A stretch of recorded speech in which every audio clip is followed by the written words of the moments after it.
Well, she had like a very cool plan to do a detox juice, all part of the wellness program. So, so Minoli will take over and give you a little idea about how to make something very easily at your house. So, we try our level best to make eating healthy, to make it interesting and a lifestyle. So we look at tweaking certain recipes, adding substitutes of local products so that it becomes affordable, tasty, and also it looks good. Because at the end of the day, food needs to taste good for us to enjoy it and enjoy life. And eating is a part of our lifestyle.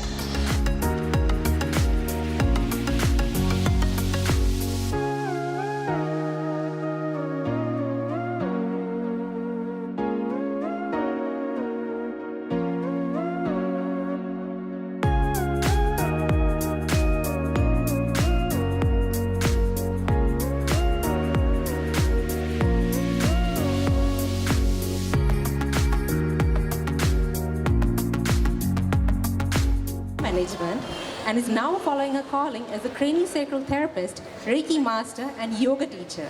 So Anya's entrepreneurial process management skills have been vital in creating Prana Lounge. Has anyone heard of Prana Lounge?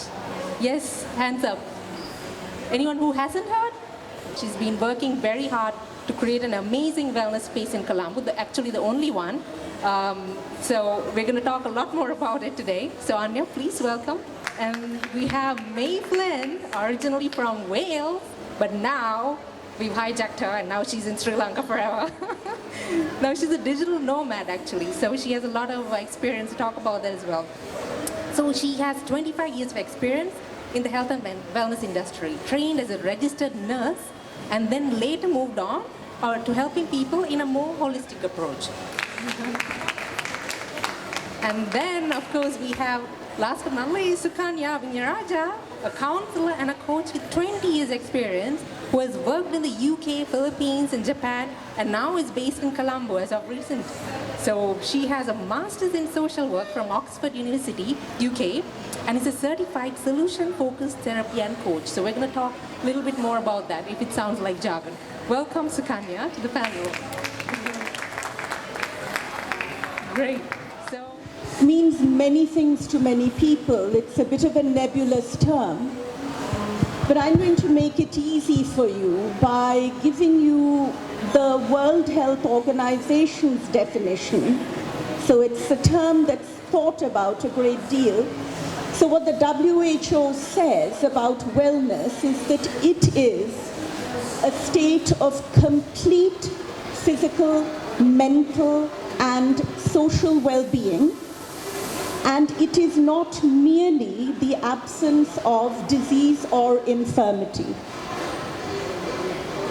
So what I want to emphasize there is it is about the presence of something. Your well-being, physical well-being, mental well-being, emotional well-being, social well-being. It's not, the emphasis is on that. It's not about the absence of something. So that is what wellness is. And I think all of us put a lot of care into our physical well-being. All of us do. We'll go to the doctor, we are careful about what we eat. We've just had a demonstration here about different ways of eating in a healthy manner. So all of that we pay attention to. But what happens when we start to talk about mental well-being, emotional well-being, mental health, as opposed to physical health? I find, I'm a psychotherapist, and I find often that the moment the word mental is mentioned, there is like a whoa. That's not me. That's somebody else down there. But we all have physical health. You all have physical health. Do you agree? Yes, no, hands? Right? We also all have mental health, right? We do. Yes, a few people do. Some others seem a little uncertain. Right? A few more hands. Excellent. So we are in agreement. We have physical health and we have mental health. Yes, because what do these terms actually mean? They're along a spectrum.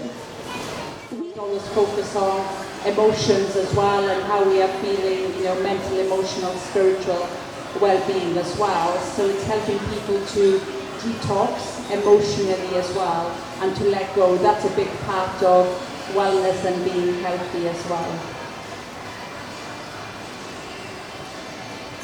It's nice to be here. Thank you for having me, Tisha. Wellness, or for me, it's more well-being. Being well is something that is a mindset and should be a positive attitude generally towards life. A very balanced daily routine that we set for ourselves. Anything in moderation, I think, is very important. If we eat something healthy, great, but we can also binge into fast food maybe once in a while, Everything is okay. Nothing is wrong and nothing is right. Everything has to feel good for being well. Everybody has their own sense of well-being, and everybody needs to identify what makes him or herself feel good and happy and in balance, in mental balance. Happiness, joy, meeting with friends, being in nature, having a happy or a passion for what you do is very important. I tried to Google and find like a concrete definition. I couldn't, because I was even more confused, because there's like the holistic wellness terminology, and that talks about 6 aspects, like social, intellectual, psychological. So it's not just mental well-being. So we usually think about doing a yoga pose or having a detox juice or like meditating as wellness, but it's encompassing a lot of other things. And sometimes people might wonder, like, we can't even get the basics right. Like, how can we really think about, augmenting our health if our basic health, the foundation is not right? I mean, we think, okay, wellness is for first world people. I mean, we can't really think about wellness. I can't even get my health and mental state right. So I just wanted to say first what the term resilience actually means, which, I mean, we all go through life experiencing different things, and there will be adverse events in our lives. We have all had ups and downs, highs and lows. That is how it is. And can you hear better? Okay. So for me, resilience is where people are able to recover, to get back up on their feet and to carry on after adverse events. So when you think of happiness, happiness is not about going through life without anything going wrong. It's about going through life, meeting those challenges, those difficult times, and getting through them. That is resilience. So why are some people better able to do that than others? There is actually a lot of research that's done now into this, into resilience. Research that's run into how people recover from trauma, what happens to people who are bereaved. Resilience plays a huge role in that. And I think there are different factors. Sometimes it's to do with, it can be to do with parenting. So with children, some children are, in terms of if you're a risk taker, if you are allowed to take some risks by your parents. We have sort of, the term helicopter parents. I'm sure you're all aware of that, familiar with that term. So as Sukanya said, we all have different programming and conditioning with how we're brought up as children and coping with things. And yeah, we will go through life, facing challenges. And the way I approach it with my type of counselling is to empower others to, so people can handle the challenges. It's not about fixing things or, there's quite a lot these days on positive thinking, and it's not about life being a bed of roses all the time, but it's just when we do have the ups and downs and challenges to have the tools to be able to handle them.